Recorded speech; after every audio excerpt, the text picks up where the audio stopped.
राज्यातील महिला आणि अल्पवयीन मुलींच्या बेपत्ता होण्याच्या धक्कादायक आकडेवारीवरून धुळ्यात तीव्र संताप व्यक्त केला जात असून इंदिरा महिला मंडळाच्या वतीने आज जिल्हाधिकारी कार्यालयावर धडक देत अधिकाऱ्यांना निवेदन देण्यात आले। राज्य शासनाच्या 2024 आणि 25च्या अधिकृत आकडेवारीनुसार राज्यात 1,32,440 महिला आणि 23,429 अल्पवयीन मुली बेपत्ता असल्याची अत्यंत गंभीर बाब समोर आली आहे, ज्यापैकी हजारो महिला आणि मुलींचा अद्याप कोणताही ठावठिकाणा लागलेला नाही। या भीषण वास्तवाच्या पार्श्वभूमीवर केवळ बेटी बचावच्या घोषणा न देता मानवी तस्करी रोखण्यासाठी तातडीने कठोर कायदे करावेत, अशी जोरदार मागणी आंदोलक महिलांनी केली आहे।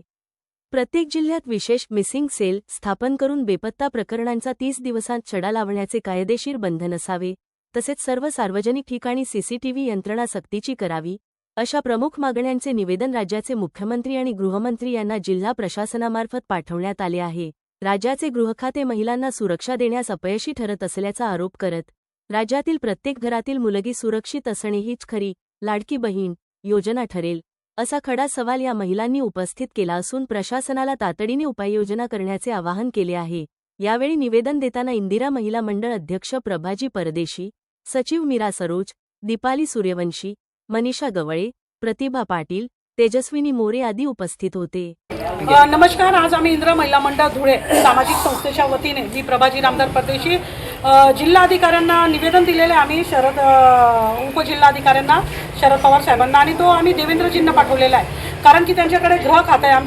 आमचं असं म्हणणं आहे की मागे 2024-25चा जो आकडा आहे महाराष्ट्र शासनाचा 1,32,440 मुली गहाळ झालेल्या आहे, त्याच्यातल्या फक्त 23,429 मुली या अल्पवयीन आहेत आणि त्याच्या 26,482 मुली फक्त शोध लागलेला आहे 24-25 मध्ये।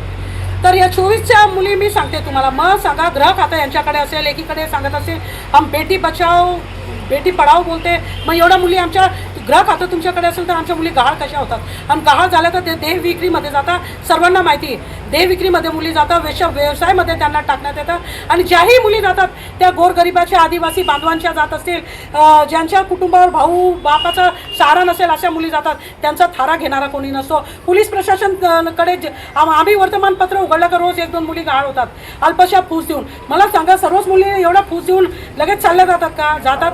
मग शासन काय करतं? शासनाची नैतिक जबाबदारी आहे, लोकांना वाचवण्याची जबाबदारी राजाची असते आणि राजाने ते अंग झटकून त्यांना चालणार नाही आहे। या मुलींचा त्यांनी लेखाजोखा द्यायला पाहिजे, त्यांनी एक टाइम पिरियड बॉन्ड करून द्यायला पाहिजे। ज्याही कुटुंबाची मुली जात असेल तर 30 दिवसाचा त्यांनी टाइम बॉन्ड केला पाहिजे। त्या मुली असं जमीन खाऊन जाते का आसमान खाऊन जातं की आमच्या मुली भेटत नाही। आणि चित्रावाग जे आहे महाराष्ट्र शासनामध्ये बसलेल्या त्या भारतीय जनता पार्टीच्या, त्यांनाही मॅडमला विचारू इच्छिते, त्याही महिला आहे, महिला म्हणून आम्ही त्यांच्याकडे घराणा करतो आहे मुख्यमंत्र्यांचं, वारंवार त्या यूट्यूबवर येऊन सांगत राहतात।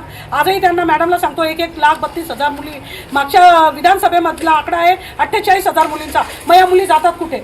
आणि ह्या मुली, आमचा तर असा पण प्रश्न आहे की ह्या मुली वरिष्ठांच्या मुली का जात नाही, सर्वसामान्य लोकांच्या मुली का जातात? म्हणजे यांनी काही षडयंत्र केलेलं आहे का? आणि गृह खातं ज्यांच्याकडे, आमच्या लाडक्या महाराष्ट्राच्या मुख्यमंत्री साहेबांना आमचं आव्हानही विनंती आहे त्यांच्याकडे आणि आमचा प्रखर रागही त्यांच्यावर आहे। एवढ्या मुली जात असतील तर त्यांनी ज्या गृह खात्यावर आहे तो त्यांच्याकडे सांभाळला जात नसेल तर तो खातं त्यांनी त्यांच्यापेक्षा चांगला जो कोणी असेल सक्षम माणूस त्याच्याकडे द्यावं, अशी आमची मागणी आहे। आणि यापुढे आमच्या मुली कोणत्याही जाऊ नये हीच आम्ही अपेक्षा व्यक्त करतो। जय हिंद, जय भारत, जय महाराष्ट्र।